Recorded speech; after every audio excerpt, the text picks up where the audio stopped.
Theft is by far our most prevalent crime problem.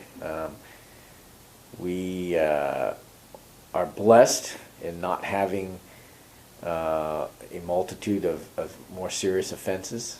These thefts are most often related to unintended property.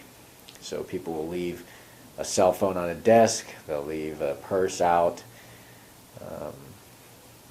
and so an unlocked bike many times. But the bikes are not registered with the campus as we recommend that they be. And that helps officers who encounter some questionable individual. We can run that information through our system and identify it as stolen. Well, if it's not registered with us, that's not able to be done.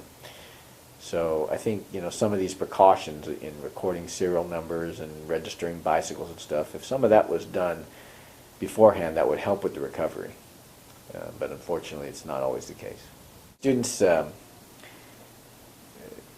faculty and staff sometimes lock their bikes with just a thin cable or something of that nature, thinking that's going to provide a deterrent.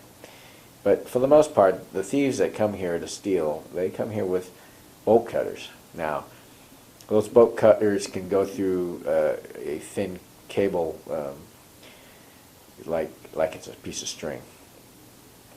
Whereas some of the heavy U-locks, for example, are just very difficult to cut, and they leave those alone. So the quality of the lock and device used to secure the bike has a big deal. It has a big effect on whether a bike is stolen or not. The bike compound by Riverside, right in front of Riverside Hall, is now manned by a CSO, and for the most part, we have had virtually no thefts since we started manning that bike compound, which makes sense. So that's one of the things. I would imagine that the proposal by the university to create a couple more bike compounds at the strategic locations on campus is probably a good idea.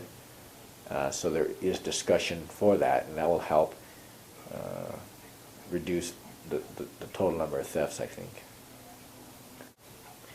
Unintended property plays a big part in the number of thefts that we have. I mean, you go to a campus, you would hope that everybody is here to be honest. It's not always the case.